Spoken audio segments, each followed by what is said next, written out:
नमस्कार प्यारे बच्चों, आज की क्लास में आप सभी लोगों का स्वागत है। और हम कल पढ़ रहे थे आय, बचत और खर्च, और आज उसी में थोड़ा सा एक लेवल आपको आगे बताएंगे। ठीक है, शुरू करते हैं पहले क्वेश्चन से। राम की आय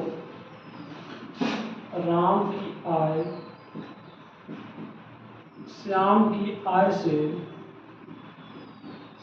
की आय से 20% अधिक है। 20% अधिक है तथा श्याम की आय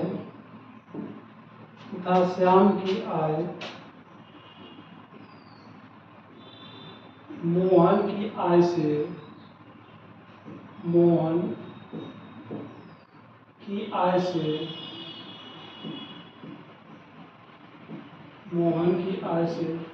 10% अधिक है। तो राम की आय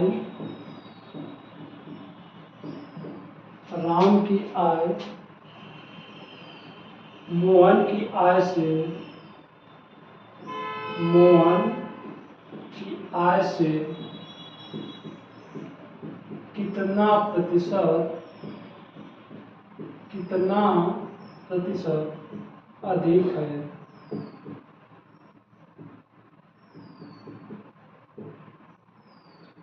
देखिए, इस सवाल में 3 व्यक्ति है ना। 3 व्यक्ति कौन कौन है? राम है, श्याम है और मोहन है। और राम की आय क्या है? श्याम की आय से 20% अधिक है। राम की आय श्याम की आय से 20% अधिक है। फिर यहाँ पर है कि श्याम की आय मोहन की आय से 10% अधिक है। और फिर पूछा है आपसे क्या? राम की आय श्याम की आय से कितना परसेंटेज अधिक है। ये 3 लोगों के बीच में है, और 3 लोगों के बीच में एक इसी तरह आय का देगा, फिर बचत का पूछेगा, खर्च का पूछेगा। तो ऐसे सवालों को लगाने के लिए आप क्या करेंगे? पहले राम, श्याम और मोहन, इन तीनों की आय में आप क्या निकालेंगे? रेशियो निकालेंगे। क्या निकालेंगे? रेशियो निकालेंगे आप यहाँ से। तो राम हो जाएंगे और ये हो गए श्याम हो गए। राम हो गए, श्याम हो गए। राम की आय श्याम की आय से 20% क्या है? अधिक है। 20% का फ्रैक्शन वैल्यू कितना होता है? 1/5 होता है। अधिक होगा तो 5 हो जाएगा। जिससे से लगा रहता है नीचे होता है, यानी ये 5 श्याम का होगा और 5 एक 6 राम का होगा। राम का 6 होगा, श्याम का कितना होगा? 5 होगा। उसके बाद फिर कह रहा है श्याम की आय, फिर अगला स्टेटमेंट जो है उसके अनुसार है कि श्याम की आय मोहन की आय से 10% अधिक है। 10% का फ्रैक्शन वैल्यू कितना होगा? आप कहेंगे तो 1/10 होगा ना। ये यहाँ पर से किससे लगा है? मोहन की आय से, यानी कि मोहन का 10 होगा और इसका श्याम का कितना होगा? 11 हो जाएगा। तो 11 यहाँ पर हो जाएगा, 10 यहाँ पर हो जाएगा। ये है श्याम और कौन है? मोहन। देखिए, पहला जो आपका दिया है, कथन दिया है, वो है राम और श्याम के बीच में ना। राम और श्याम के बीच में, तो राम और श्याम के बीच में 6:5 है। दूसरा कथन जो है तथा श्याम की आय मोहन की आय से 10% अधिक है। दूसरा कथन कर रहा है श्याम और मोहन के बीच में। तो ये देखिए श्याम हो गए और ये देखिए मोहन हो गए ना। ये श्याम हो गए, मोहन का 10 हो गया और श्याम का कितना हो गया? 11 हो गया। ये जो रेशियो होगा 11:10 होगा, किनके बीच का होगा? ये जो 11:10 है ये किनके बीच होगा? श्याम और मोहन के बीच होगा। श्याम और मोहन के बीच होगा 11:10 वाला। और 6:5 किसके बीच में होगा? राम और श्याम के बीच में। तो हमको तो तीनों के बीच में रेशियो निकालना है। तो तीनों के बीच में रेशियो निकालना, तो कैसे निकालेंगे तीनों के बीच में रेशियो? आप सिंपल है, देखो आप ये कहेंगे कि सर जी 5 यहाँ पर है, 11 यहाँ पर, दोनों में कॉमन है श्याम। राम के साथ भी आ रहा है, मोहन के साथ भी आ रहा है श्याम ना। तो श्याम को जो मान कॉमन होगा, जो वैल्यू कॉमन होगा, उसको हम क्या करेंगे? बराबर कर लेंगे। तो हम यहाँ भी 11 से गुणा कर लेंगे। तो 11 से गुणा कर लेंगे, क्यों? क्योंकि यहाँ पर 11 है। 11 5 का लस से कितना होगा? 55 होगा। तो हम 11 से यहाँ गुणा कर लेंगे, तो 11 से इस वाले रेशियो में गुणा करना होगा। तो कितना हो जाएगा? राम का हो जाएगा 66 ये देखिए मैं यहाँ पे कर रहा हूँ, राम है, श्याम है, मोहन है। राम का हो जाएगा 66, श्याम का हो जाएगा 55। और देखिए ये 11, तो इसको भी हम 55 बनाएंगे क्योंकि श्याम दोनों में, तो दोनों मान बराबर होना चाहिए। तो 5 से यहाँ गुणा हुआ तो 5 से यहाँ से, तो 11 5 55 हो गया श्याम, और 10 5 50 हो गया। तो ये आपस में कनेक्ट हो जाएंगे रेशियो तीनों, ये हो गए ना कनेक्ट। अब देखिए राम 66 होगा तो श्याम कितना होगा 55 होगा, तो मोहन कितना होगा 50 हो जाएगा। ये तीनों में संबंध आ गया ना, ये तीनों में संबंध हो गया। सवाल में आपसे क्या पूछा है, तो राम की आय मोहन की आय से, राम की आय मोहन की आय से कितना परसेंट अधिक है। राम की आय अधिक है मोहन की आय से, कितना अधिक है आप कहेंगे 50 है, 66 कितना अधिक है 16 अधिक है, कितने पर 50 पर। तो परसेंटेज बदलेंगे, क्या करेंगे 100% मल्टीप्लाई, तो कितना आ जाएगा 32%। ये कितना हो जाएगा 32% हो जाएगा। बस हो गया। इन दोनों रेशियो को हमको मिलाना होगा ना, जो शुरुआत में दिया था राम और श्याम के बीच में 6:5 है, ये सब आय का रेशियो आ रहा है ना, तो आसान है भी करना। तो 6:5 हो गया, श्याम हो गया 11 हो गया 10 हो गया। तो हम देखें कि श्याम दोनों जगह क्या है कॉमन है, जो कॉमन रहेगा उसको हम लसा लेकर के क्या कर लेंगे बराबर कर लेंगे। अगर लसा लेके नहीं बराबर करते हैं तो देखिए एक तरीका होता है उसको बराबर कर देगा। तरीका बहुत होते हैं लेकिन मैं आपको आसान आसान तरीका बताऊंगा बस, ठीक है, बात को समझिएगा। ये जो कॉमन है ना, जो कॉमन रहेगा दोनों में, उसके नीचे आप वैल्यू इस तरह से पुट कर देंगे। 6:5 11:10 कैसे आया आपको पता है। इसका गुणा यहाँ कीजिएगा, इसका गुणा यहाँ, और इसको यहाँ से गुणा कर दीजिए। तो 11 छका कितना हो जाएगा 66 हो जाएगा। 11 छका 66 अनुपात 11 5 55 अनुपात 5 दाम 50, 5 दाम 50, 66 55 50। देखें ना, राम के नीचे राम हो जाएंगे, श्याम के नीचे श्याम, और मोहन के नीचे मोहन। मोहन का 50 हो गया, श्याम राम का 66 हो गया। 66 50 से कितना आ जाएगा 16, कितने पर 50 पर। तो 16/50 गुणे 100 करेंगे तो 32% आ जाएगा ना आपका वहाँ से। ये तरीका होता है रेशियो को मिलाना है। आपको सबसे जो इम्पोर्टेंट बात है इसमें रेशियो को मिलाना है, ये आपको आना चाहिए, वही मैं आपको सिखा रहा हूँ, ठीक है। अगला सवाल देखिए।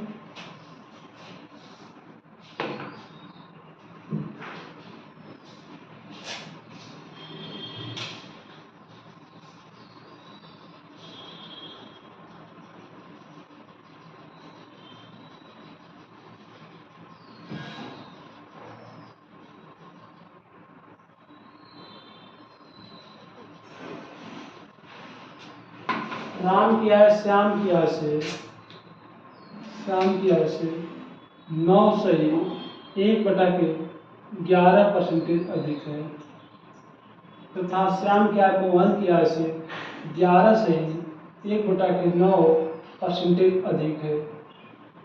तो राम की आय मोहन की आय से कितना परसेंट अधिक है। देखिए इसमें कितने व्यक्ति हैं, 3 व्यक्ति हैं, राम मोहन और श्याम ना, राम मोहन और श्याम। तो पहले जो रेशियो किनके बीच में है, यहाँ से यहाँ तक आप कहेंगे, यहाँ से यहाँ तक किनके बीच में है, राम और श्याम को। तो आप राम को लिख देंगे और यहाँ पर श्याम हो जाएंगे, राम हो गए श्याम हो गए। अभी क्या कर रहा है, श्याम की आय से 9 सही 1/11% अधिक है।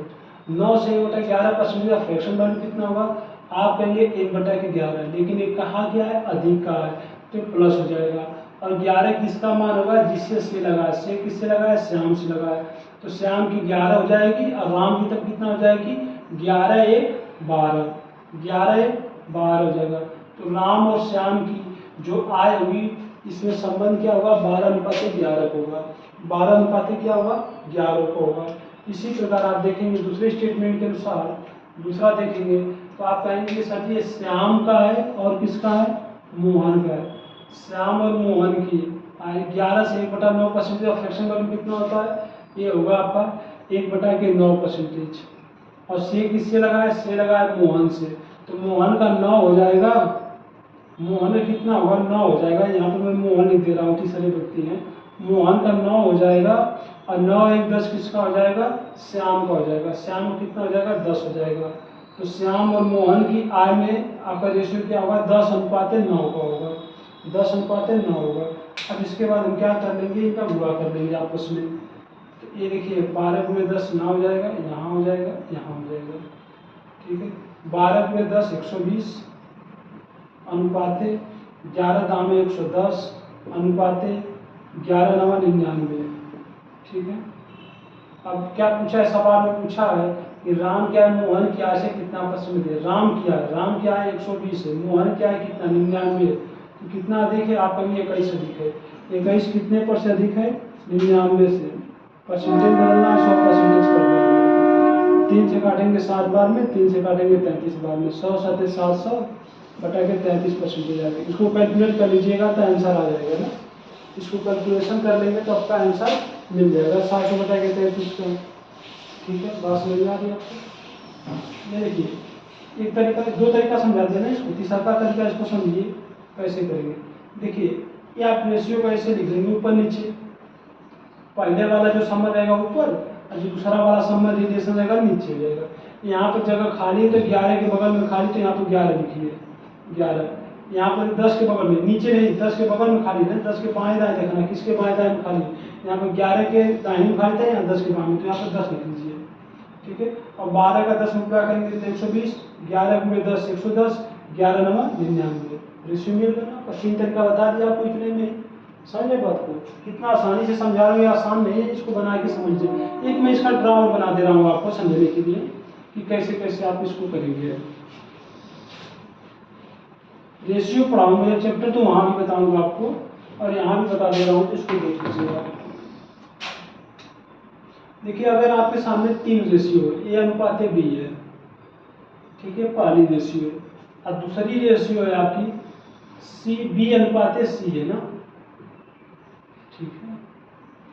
अगर इन दोनों को मिलाना है तो कैसे मिलेंगे, तो आप कहेंगे यहाँ भी बी है यहाँ भी बी है, तो बी हो जाएगा ए हो जाएगा, ये क्या हो जाएगा सी हो जाएगा, तो ए बी सी रेशियो हो जाएगा। क्यों, क्योंकि जो कॉमन है वो आप बीच जो कनेक्ट करने वाला वो क्या है, बराबर है, तो जैसे भी तैसे हो जाएगा। ठीक है। अगर मान लीजिए 3 भाई हैं, ए है बी है सी है ना, ठीक है। और पहले 2 भाइयों का अनुपात 3 अनुपात 2 है, और दूसरे के दोनों भाइयों का अनुपात 4 अनुपात 5 है। तो मैं पूछूंगा इन तीनों भाइयों ए बी सी में अनुपात कितना है। तो आप क्या करना है, यहाँ पर देख रहे हैं खाली है, यहाँ पर खाली है, तो यहाँ पर क्या आएगा 2 है, 2 के क्या है दाहिने में खाली, 2 से भर देंगे। यहाँ पर 4 है, 4 के बाएं, 4 के बाएं में खाली ना, बाएं दाएं को भरना रहेगा आपको, तो 4 भर देंगे। 3 चौका 12 हो जाएगा, और 2 चौका 8 हो जाएगा, और 2 पाँचे 10 हो जाएगा। तो तीनों में क्या आ जाएगा, रेशियो आ जाएगा। ठीक है। कभी कभी सवाल में क्या करेगा आपको, कभी कभी सवाल में इसको कॉपी पर लिख लीजिएगा अपने, इम्पॉर्टेंट है। कभी कभी क्या करेगा कि 3 भाई ए बी सी है ना, ए बी में अनुपात दे दिया 3 अनुपात 4 का, और ए और सी में अनुपात दे दिया 5 अनुपात 7 का। तो आपसे पूछेगा, आपसे क्या पूछेगा कि ए बी सी तीनों भाइयों में अनुपात बताओ। 3 भाई हैं, 2 भाइयों ए और बी में अनुपात कितना, 3 अनुपात 4 है। फिर ए और सी में कितना रेशियो दे दिया, 5 अनुपात 7। यहाँ पर बी नहीं दिया। अब यहाँ पर कॉमन चीज क्या होगी, आप कहेंगे यहाँ पर तो कॉमन ए हो गया, कॉमन ए हो गया ना, ए का होगा तो क्या होगा, यहाँ से यहाँ खाली तो यहाँ 4 आ जाएगा, यहाँ खाली तो 7 आ जाएगा। तो 3 5 15 हो जाएगा, 7 चौका 28 हो जाएगा, और ये 7 चौका 28 हो जाएगा। तो 15 अनुपात 28 अनुपात 28 हो जाएगा आपको। ठीक है, बस समझ में आ गया आपको। आगे हम अगले सवाल पे।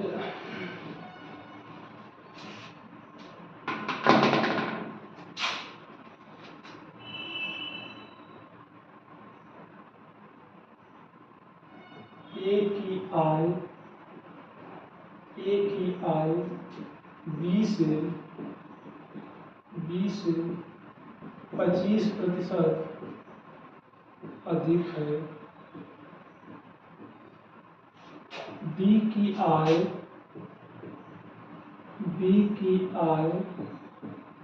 सी की आय से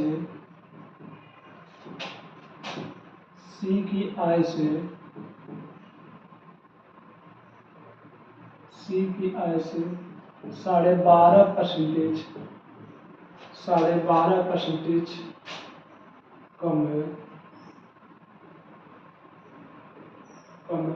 यदि ए और सी की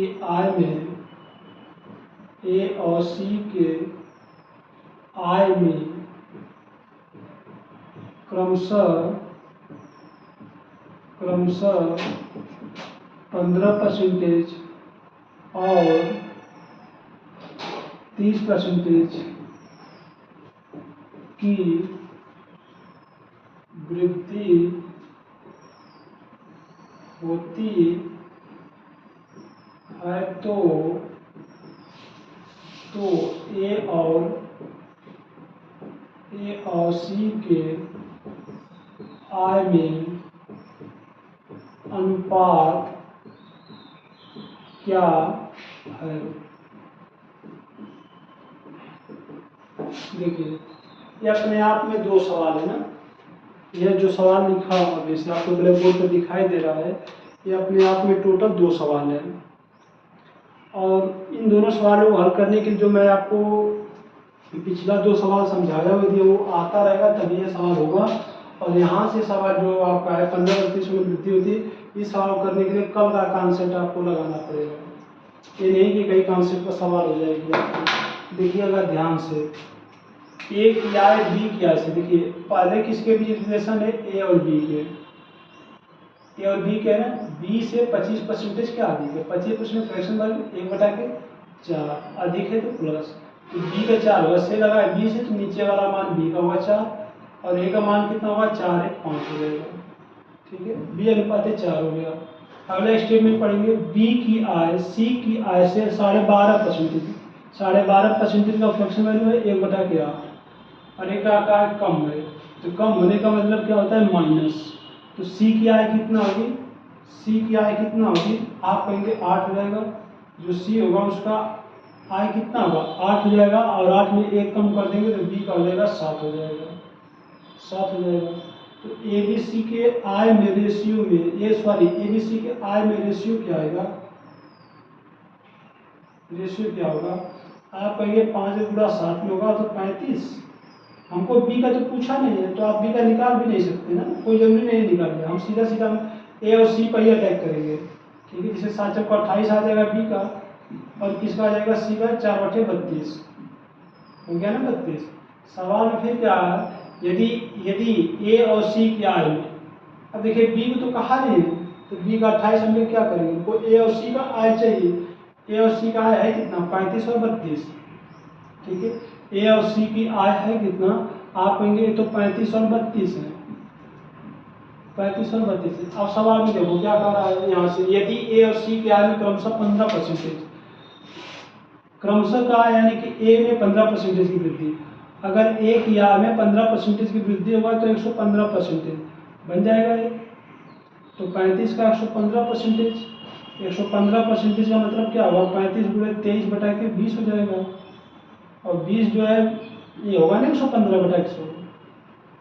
35 का 115% होगा तो 35 का 115% ये 100 हो गया।